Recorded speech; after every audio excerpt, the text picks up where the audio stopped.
Well, I know you have a very busy week here and fall and winter and all that, so I'll try not to waste our time with small talk too much here. So first off, I just wanted to get kind of your overall take on kind of the last couple weeks with social media comments from the president. Where do you think that came from? Where do you think it's going?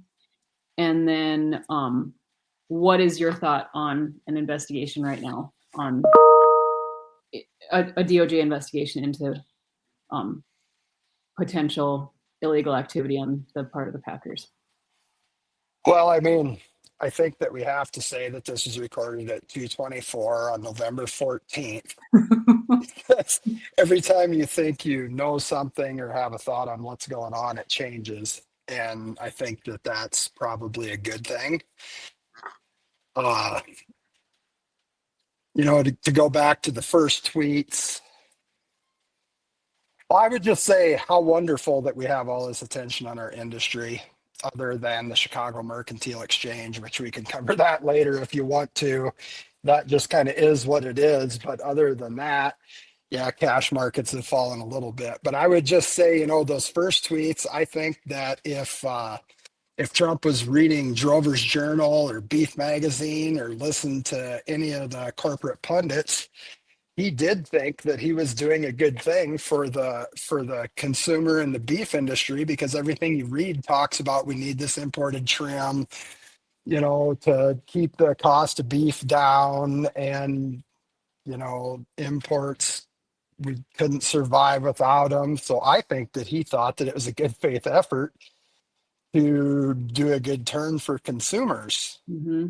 And of course, people like myself that want imports to be labeled, yet fans of his tariffs, to his protectionist tariffs. Let's just call it what it is. Tariffs are protectionist, and people are going to have to decide if they value food security or not. But to stay on with the tweets, massive blow up to those tweets. The board went down, and then the most unsuspecting people came out blasting President Trump. And I'm not the RCAF president anymore, so my comments are my own. I still claim RCAF. They don't have to claim me.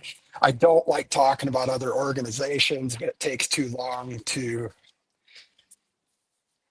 nip and tuck around the edges. NCBA, the traditionally uh, anti-tariff, pro-free trade promoter of imports organization, came out and tore Trump up for his suggestion of increasing imports from Argentina.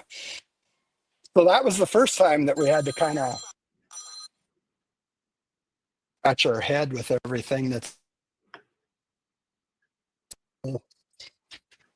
the normal suspects. Sorry, phone calls.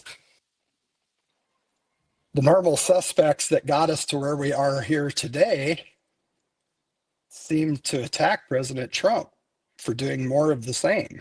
And then you get people on my side of the equation who are disappointed with the president because it was exactly that. It was more of the same of what we've done. But it's funny now. Well, we just read an article where Spike Jordan talks about the fringe minority. That seems to be a phrase that everybody's using now. And we have a lot of that in the industry. But yesterday's catchphrase was unintended consequences, right? Oh, what are the unintended consequences? Well, the unintended consequences of President Trump's first round of tweets is that all of a sudden America knew that we're an importer of beef, and not a small importer of beef. We're the number 2 beef importer in the world. And so that really lit up the cool conversation, the mandatory country of origin labeling conversation. These people that are just learning that we're a huge importer of beef have to decide whether they want the choice to choose American beef or not. I say that they do. You roll around to the second round of tweets and or social media messages, truths, I guess they call them. And I guess my response is, pinch me, I must be dreaming.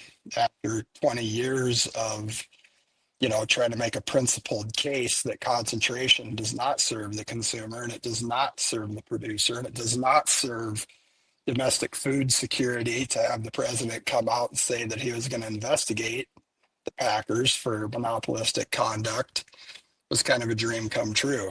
Mm-hmm. So, has it added volatility? Absolutely. Did we think that fixing the things that are wrong in America was just going to be like, oh, it's all better now? And the people who have made the windfall profits and driven the industry in the direction they chose for all these years, that they were just going to lay down and go away? No, I don't think so. So I think I will be the contrarian and say that this is the right time to do the right thing, because there's never a wrong time to do the right thing. And I guess the only thing that I'm tentative about is, if the president's going to say it, he damn sure better mean it, because there's a lot of different paths to vertical integration. I think maybe we were on a path. A lot of people thought that we were on the path to vertical integration because of these high prices, that a lot of the people who didn't really have their heart in it would just cash out and go away. And those of us who had our heart in it, so to speak, would bet the whole farm to buy another year's worth of calves to fill their pens, and the market goes away, and you're left with no other choice but to become a contract feeder, or, you know, uh, be a cog in the corporate machine rather than an independent producer. Right. So did I answer your question at all about the two tweets and where I'm at with that? Yes. Yes, I think so. Mm-hmm. Yeah. Yeah. And then you brought up some more questions to me. As far as, I guess, and I do want to go into your thoughts on the investigation and timing and whatnot, which you kind of were alluding to. But maybe before that, let's talk just a little bit. You were also kind of indicating just people's buying practices or planning for the future. I mean, do you believe people, even with the record prices that we have had the last several months, are you seeing from your neighbors and other people that you talk to, people being excited about buying or keeping heifers? I mean, was this market that we had, these strong prices, which of course are great, everybody selling cattle was thrilled and is thrilled, I hope, with the market the way it is. But I think you were kind of starting to talk about, is that the answer? Is that what the fix was that the new norm? Was there something to indicate to us that, oh, now prices are just going to be good from here till the next decade? In a normal business, yes, right? The fundamentals would dictate the future of your business. We don't talk enough about the Maha movement that has all of a sudden flipped all the junk science on its head and proclaimed to the world that red meat, eggs, dairy are good for us. We've evolved, human beings have evolved over centuries on those products because they were the most reliable, right? Mm-hmm. Cows eat grass, turn it into protein. It's healthy. It's a bonus that it tastes so good. It's almost too good to be true in a way. So the fundamentals of what we're doing would indicate, okay, back up. Money comes and goes in this business. And if you live and die only by money, you're going to go insane or you're going to quit, period. Because it's up and down. That's just a part Mm-hmm. of being out in the market. But what's going to rebuild this cowherd is confidence. Confidence that the fundamentals drive the market and not some asshole in Chicago. Mm-hmm. Okay? Whoever that may be. And like I say, the futures market, yeah, we can cover that later. But it's just like in 2015, Carrie, they repealed MCOOL and everybody told us MCOOL did no good. MCOOL's doing no good. Nobody cares where their meat comes from. They repeal it and the market fell further and faster than it ever had before. And what led that fall? Chicago Mercantile Exchange. Mm-hmm. Psychological. It's a psychological weapon. Mm-hmm. And that's, I fear, where we're going again now. Again, yesterday I looked and market's down the limit. Why? They built a fly facility, or they got a fly facility in Mexico up and running, is the best answer that I can find. So again, unintended consequences, right? Right. Our border was wide open. We had mass migration of not just people, but of livestock. And I guess we're learning of screwworm flies from south to north. And the unintended consequences is that now all of a sudden this pest that we had that the taxpayer had funded, the American taxpayer funded the lion's share of eradicating that from North America. And now it's back again. And another unintended consequence of that is that now all of a sudden the people who told us, oh, don't worry about Mexico, it's just a small percentage, it's no big deal, for years and years and years, they said it's no big deal, it doesn't move the needle. Now look at it. It's the tail wagging the dog. Right. All these things matter. There's no one silver bullet. It just all is a part of a much larger, very complex system. Right. So we just have to do the right thing one step at a time. And I think that we have. I think with a different Secretary of Agriculture, that border would have never been closed. Right. I think we'd have screwworms here, and it would be what it would be, because there's a lot of money to be made solving problems too, right? We could have all these new tools to combat the screwworm, but the Secretary has done the right thing in terms of holding the line and keeping that border closed, because I know they're under tremendous pressure to get it opened back up. And I feel for the real ranchers down in Texas, but they have to realize they were playing a rigged game for a long time, bringing in Mexican cattle that then turned into American beef. Right. And so to me, yeah, we look back to M. Cool again. Right. Never a wrong time to tell the truth. Right. And so moving forward to the current topic of the day, which seems to be this investigation into the meat packers, possible collusion, other illegal activity. Okay, does it matter what the market is or what prices are? Is that a reason to decide when to investigate potential illegal activity? The time to investigate illegal activity is when you become aware of it. Period. I put that dumb tweet out about, I don't even remember. I mean, I was being facetious, I guess, or whatever the word is, non-cuss word. You can't investigate a robbery unless you're being robbed, right? No, it doesn't make any sense at all. Right. And again, I come back to somebody said once that you can't fix stupid, and another guy came back and said, yeah, you can fix stupid, but it's going to hurt. And so I'm just afraid that, yeah, they're going to make it hurt. And then the fact that now is not the time to investigate it. Now is not the time to investigate unfair trade practices by highly concentrated global meat packers and retailers. And the reason it's not the time is because they could retaliate and wreck your markets. You just made your own argument. Is there irony there? I guess there is. So,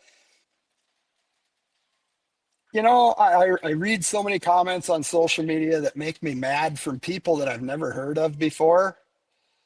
But you know what? It's progress, because whether they agree with me or they disagree with me, at least now they care, and they care enough to put it out there, and hopefully they care enough to learn. I mean, I'm not done learning by any means. I wasn't born with any amount of knowledge. It all starts with giving a shit. And so many people just put their head down and avert their eyes and think it's somebody else's job, and then they get mad. There's been plenty of, and I'm not even on the board of RCAF anymore, but there's been plenty of disparaging comments there that it was us that upset the president or whatever. And then you get the flip side of it, everybody rushing to take credit for what's going on if you support it. And I think it just right now would be a great time to quit worrying about who gets credit or who's to blame, even figure out what needs to be done and maybe concentrate on who stands to gain if we can get some transparency and competitiveness back into this business. Right. And that So would be the consumers and the producers, the two people that ultimately make it happen. that have both been, at times anyway, the Packers have settled recently for price fixing allegations, which does not prove that they're guilty. And that's a critical thing to remember, because I see a lot of people saying that, well, yeah, they've pled guilty. No, they haven't. They've No, paid their way out, right. and now I hear the Packers losing money. Well, I'm sure these settlements on these price fixing cases probably don't help your bottom line a lot, but they just absorb it and keep on moving. So again, almost forget about the money and think about this as a contest of power, Mm-hmm. whether we're going to balance power. Because really, the cattle producer right now, I remember Trump when he was talking to Zelensky the first time, he said, "You don't have any cards." And everybody thought that was so stupid, but it was true. Mm-hmm. Zelensky went in there kind of cocky, and Trump reminded him that he didn't have any cards. Well, guys, the American cattle producer has a lot of cards right now. We're really short on domestic supply, and Mm-hmm. people really love what we produce. And I think people have a high regard for ranchers. When we went to DC with our calf, I don't wear a cowboy hat. I just never have. It's not a statement of not liking cowboy hats or cowboys or anything else, but following those guys around that wear them, people love cattlemen and cowboys. I mean, you would see people that would just come up and start visiting because somebody was wearing a cowboy hat. And it was kind of cool to see, to stand back and to observe that. But then you have to remember there's a lot of costume jewelry out in Washington, D.C. too. Mm-hmm. Because anybody can put a cowboy hat on their head and siphon off that respect that people seem to genuinely have Right. for Right. them. We know that there's a love for the cowboy, the Yellowstone, thought that people have, that they don't have any other connection to agriculture than that, and they want to know more. So when they see it, then they trust that that's their way of learning more, whether it is or not. You know, And what was it about Yellowstone that was so alluring? the I don't know, the tough I guy, mean, the the independence. the scenery, the outdoors, the animals. But honestly, and we know it got a little carried away. We don't have a train station here locally to dump the people we don't like, but somebody fighting back, somebody fighting for something. Right. And Well, so and I never even watched Yellowstone, but I think you're right, and I think it was the like I said, the self sufficiency, the depending on yourself, and that's what ranchers and cowboys are. That's what Americans like about the what they think that a rancher is, I think. some Um, legacy, but keep me on track. I chase rabbits. yeah, Just holler me too. bang. So yeah, so what in your mind would be the ideal outcome of an investigation into the meat packers? What do you think they might find, and what would be the best solution to fixing the control? I think I can fairly say that they have control over the market. I would say the number one thing right now that I would like to see the administration do is return oversight to the Federal Trade Commission. Because even though I support so much of what Secretary Rollins is doing, Secretary Rollins isn't going to be the secretary forever. Right. So we revert back to the things that worked in the past. A lot of people don't realize that the DOJ and the Federal Trade Commission were birthed in antitrust. That's why they were created, were as an investigative arm to restore, maintain competition and competitiveness in markets. Mm-hmm. Okay, so that is something that I think that the president could do. That long term could maybe give this some legs, whatever they find.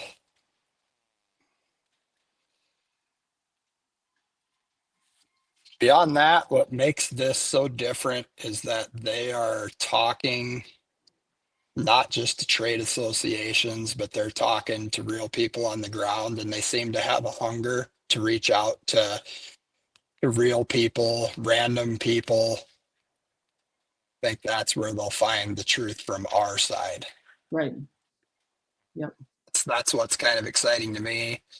But again, I temper that with, if you open this can of worms, you better be ready to go with it, because we've heard so many times there's nothing more popular than starting an investigation in Washington. Right. Okay. So, Well, right. I mean, there was one in 2020 opened up, yeah. right? Yeah. To my knowledge, they're all still open. Right. I've never heard a conclusion. I think that USDA did an investigation on Holcomb, and that was closed and decided that it was all just normal markets, Right. was their contention. Right. But I believe that the DOJ investigation is ongoing. Right. And so Right. that would be good. And yeah, no word. Yeah, so that'll be interesting if they share results from that and start a new investigation, or yeah, it'd be great to get some more information on. important note, if that is true, that those investigations are ongoing, that has spanned Democrat and Republican administrations. Mm-hmm. This is nonpartisan. Right. Getting to the truth of the matter and domestic food security. So, and I think another thing that we have to, just a key element of where we're at in this time is, it's great that Trump is trying. It's great that Secretary Rollins is trying, but we can't just sit back and eat popcorn and watch them and hope. You got to get to your congressman and get them busy, because that's what's going to put long lasting staying power to anything that gets done, is rule of law. Right. So Josh Hawley had that antitrust bill that I've been trying to get back to look at, and that's what we need. Okay. We need Congress to come on board with this too. So more than just enforcement of antitrust, we need some updates, I think is what you're saying. Sure. Yep. Yeah. You know, the Packers and Stockyards Act in 1921 has never been used. Mm-hmm. Just the threat of it brought the Packers to the table to sign the consent decree. And then we saw an organic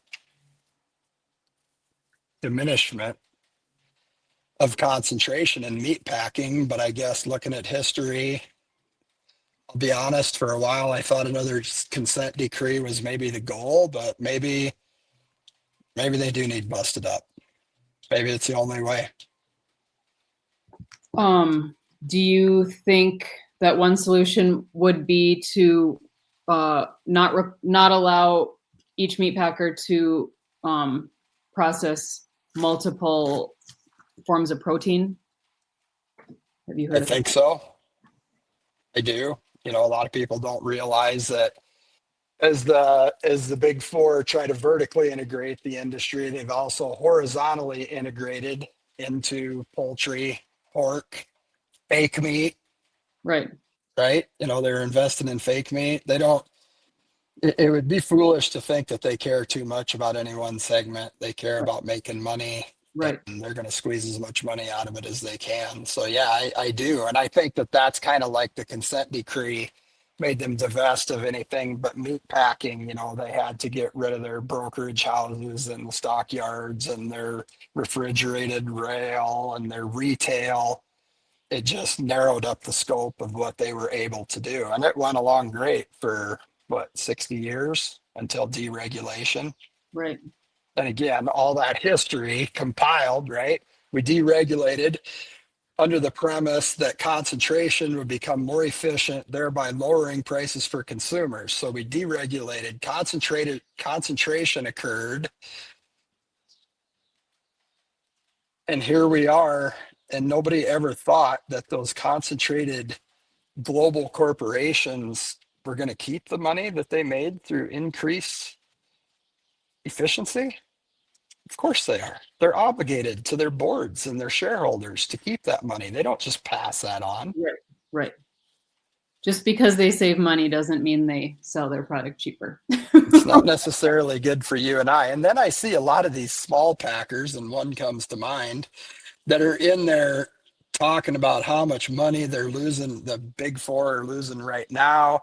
And she acts like she takes it personally, but she's a small packer owner. This isn't about her. This is actually about her ability to succeed and to thrive. That's what we're after, is these smaller packers and regional packers, more buyers, more sellers. That's what creates a healthy market. Right. I mean, just a lot of people are making it.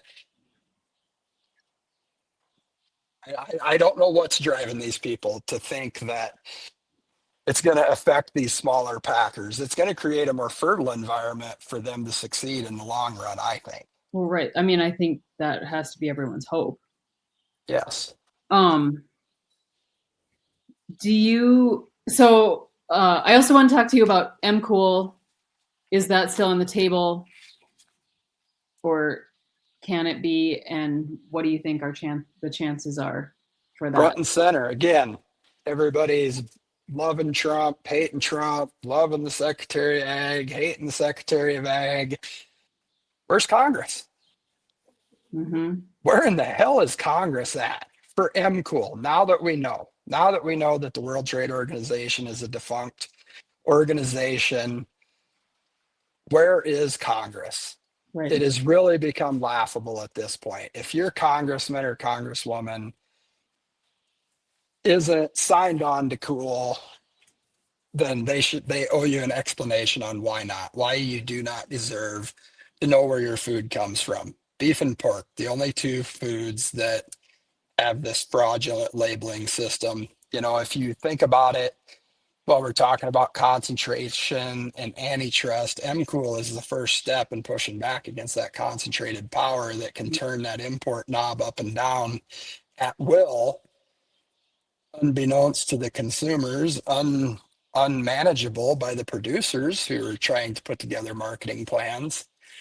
So yeah, MCool is the no-brainer. And again, President Trump's tweets that really brought to light to Americans, because NCBA's big talking point is that people don't care where their food is from. All they care about is how it looks and what it costs. Well, of course, they can't care about what they don't know, the lie that's been put upon them that they don't know about. Right. As far as they know, they've never eaten a morsel of imported beef because it's all either not been labeled or labeled product to the USA. Right. Or has a USDA stamp on it. That Yes. I've heard. I mean, even on Fox News, the reporters were surprised to learn that it was not a USA label. I mean, honestly, the hoopla around MCool, NCBA, if they want to keep this thing good for the American cattlemen, they need to come over to MCool and just acquiesce to it that it's the right thing. Because the more we talk about it, the more we risk upsetting the general public, and that's on them for standing up against this lie that's gone on for the last 10 years. It's just time to get back to the truth. That's a part of Make America Great Again, America First, and all that. So I Well, don't know. I mean, could challenge that them. be, talking about the pain of breaking up the Packers, and like in my mind, I kind of compare it to like cleaning your house. Like if I'm going to deep clean my house, it's going to get really messy before it gets clean.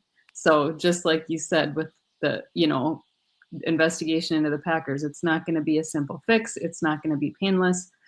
And that's not to say that it, shouldn't be done. If there's something that needs to be fixed, it needs to be fixed or corrected or, whatever.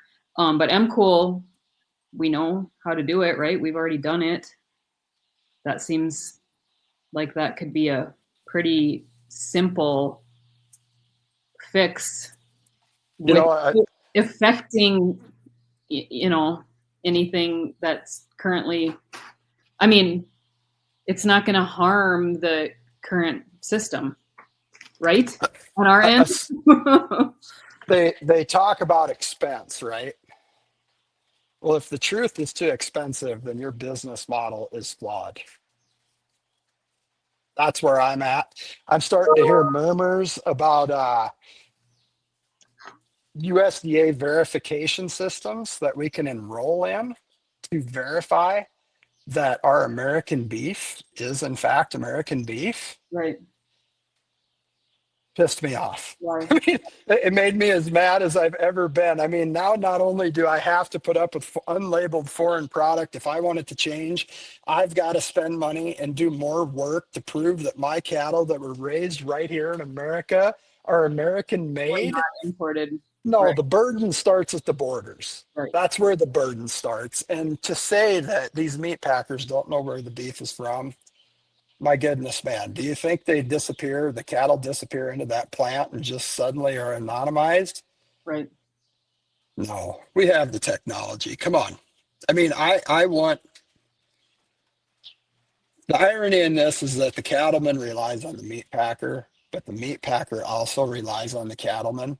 And that's why the meat packer is finding himself in this predicament, not because he's bad at what he does, but because he's so incredibly good at what he's done. And he's run himself out of American cattle, not completely out, but the smallest cow herd in 70 years. And now we stand here today discussing whether you think we're going to rebuild the herd or not. After the futures descend into hell, and we'll pray that they rise again. But we just have to get back to a little bit of truth and transparency in this business. If they want anybody to risk their equity and do the work, we've got to get back to that. Yeah. And we've probably already covered this very well, but I just want to ask you about some other conversations going on around the country of other ideas on how to restore confidence to the industry that don't include any market fixes, that would, the common ground concept of funding the LRP at a higher rate, looking at inheritance tax, those kind of things. I mean, kind of like efforts to nationalize our expenses so we can privatize our profits. You know, a lot of these guys are the ones that don't want government intervention, but they sure want the government money. Yeah. Do we want to bring more kids back to this industry if we don't fix the markets? Well, that's a question we have to ask ourselves, because you're either going to work for two things. You're either going to work for yourself with a competitive market, or you're going to work for the big boys. And honestly, the big boys have way nicer equipment than I do. Right. Kid, if you want to go run a brand new payloader, you better go over to the big boys. They'll have it. Right. So, I mean, that's the thing. That's where I find the folly. And as far as getting along goes, I think maybe Congress has gotten along too good for a long, long time. Maybe it's time for them to quit just playing R versus D and start grappling with the issues and come out and come together on what's right for this country. Yeah. Because that's kind of my theory on Congress is don't hate the player, hate the game. So much of what goes on in Congress is orchestrated by the parties. I mean, from the committee assignments to the fundraising to Trump's Pilgrim Pride inauguration. I don't know that Trump stuck any of that money in his pocket. I'm guessing that went to the RNC. So really, I think that's part of what we need to get to too. Maybe we need to quit bothering so much with the individual congressmen and take our problems right to the RNC and the DNC and tell them to turn these guys loose and get the muzzles off of them and let them go out there and vote and interact and work on issues instead of always being behind those party lines, lobbing bombs over the wall at each other. Yep. But yeah, as far as common ground, I don't know. It's just kind of ironic that they didn't want to talk about any of the divisive issues. And then they go to Washington, D.C. and decide to bow up on the most powerful man in the United States. But I wasn't there. Only Trump will really know what upset Trump to do that. Right.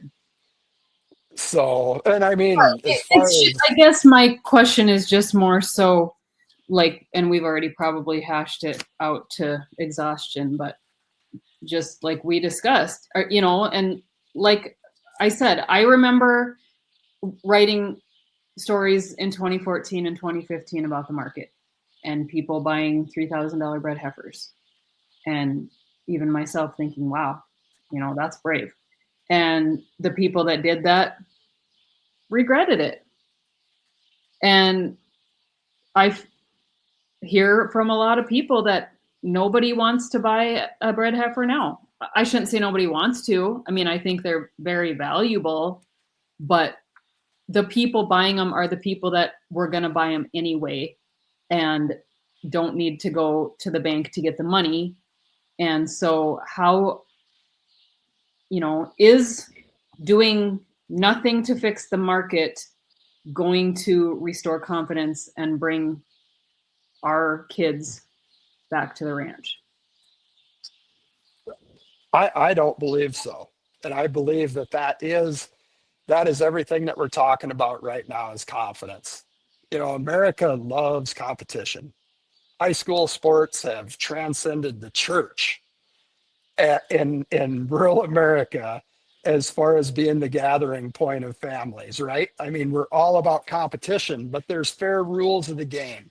And that's what gives you the confidence to go out and compete. That if you work hard enough, if you put in the time, if you apply the fundamentals, then you are going to go out there in an even match against your competitor and you both have an even chance. But you don't want the referees to start affecting the game in terms of their calls. So you have as few rules as possible, enforced as firmly and harshly as possible, and may the best man win. And that's what we're after here. And yeah, skirting away from those issues, can you have enough foreign labor to make yourself profit? I mean, can you get labor cheap enough to make yourself profitable without a competitive market? Can you get good enough government insurance subsidies to make yourself profitable without a competitive market?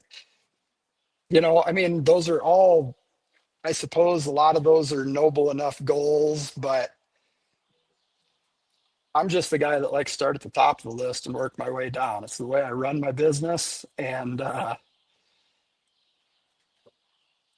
I don't know. Yeah. God help us if we can't tackle the big problems. That's what it's about. And as far as other organizations, God bless America. Everybody is entitled to their own opinions. We don't have to agree. I 53 years old. I don't have enough energy to hate anymore. I just don't. Mm-hmm. Just don't have the bandwidth. So it just comes down to competition, hard work, who can make the best case, and exciting stuff. Yeah. Yeah. It is. Yep.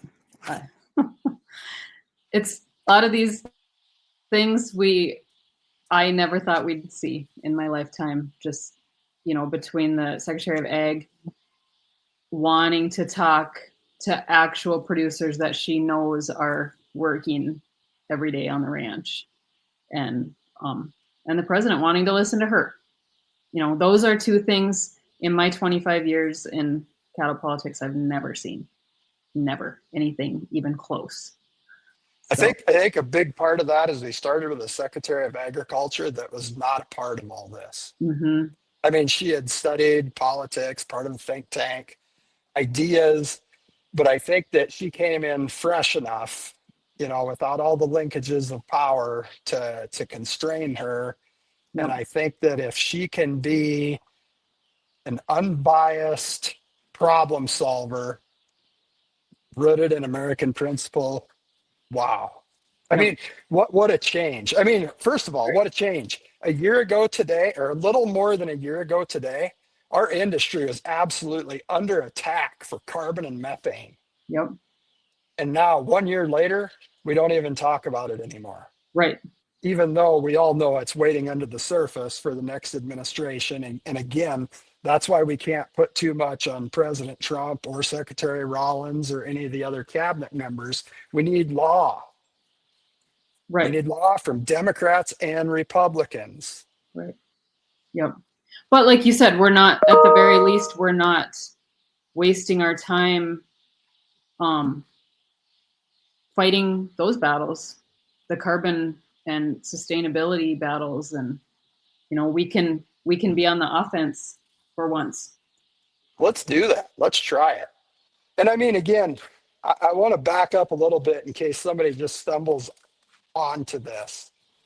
The beef industry and the cattle industry are two different things. The cattle industry raises cattle. The beef industry turns those cattle into shelf ready beef or some aspect of that. So we're always going to be in opposition to some degree, right? Because I want to sell cattle high, they want to buy cattle cheap. In between us is a transaction. And the purity of that transaction is what determines the fate of independent agriculture. And it also determines the fate of food security and what the consumer pays for beef. So that's what we need to look at, is that transaction, the Mm-hmm. competitiveness of it, the transparency of it. That's where the answer to all of this lies, is in that competitive, transparent market with many buyers and many sellers. And you know what? If you're such a good cattle raiser that you don't have time to market the cattle that you raise, I'm sorry, you're not helping food security in this nation. Mm-hmm. It's work. Marketing is work, but it's worthwhile.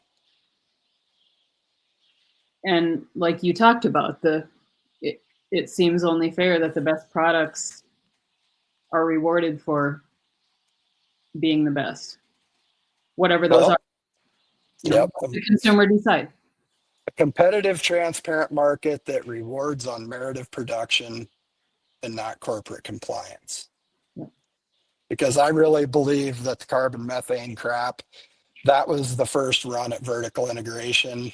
And I think that right now, the turmoil that we're seeing, we're either going to end up with a far better cattle and beef industry interaction, or we're going to end up vertically integrated. I think we're running out of stations on this train.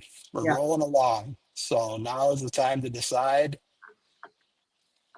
And so we'll keep doing what we can do. And again, whether I agree or disagree, I love seeing all the voices and the energy on this. And I just hope we can show the world that we're not against the packers. We're for the consumers. We're for rural America, independent production, competitiveness, quality, and the animals.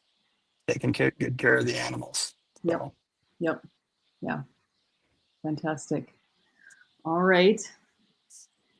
Well, anything else that I didn't bring up that you had on your mind? but I would just say, in terms of this investigation, I hope it doesn't just look at the packer, the cattle packer relationship. I hope it looks at the packer retailer relationship.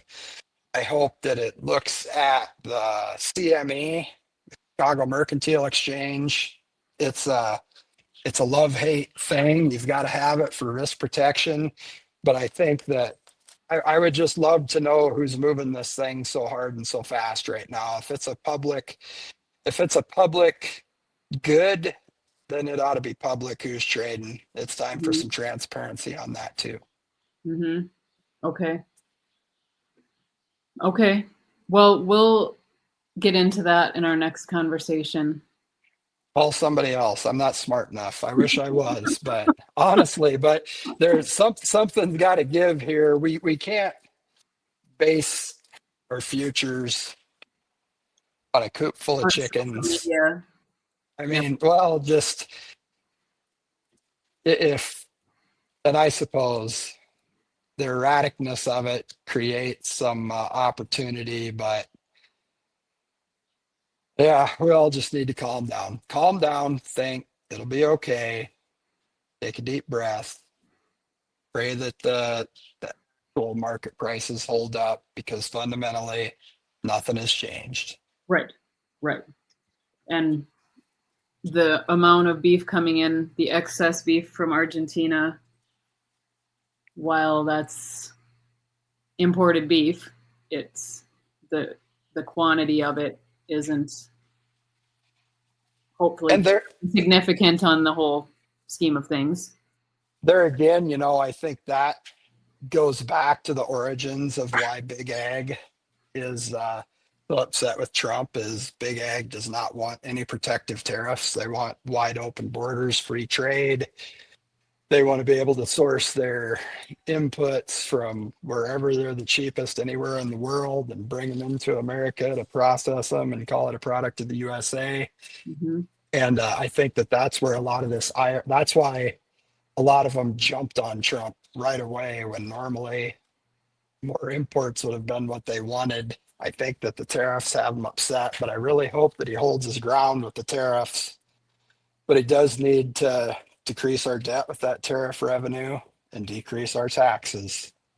I think they'll put him on Mount Rushmore if he can show that protectionism is good for America. Financially, it benefits, right? Maybe lowers the debt.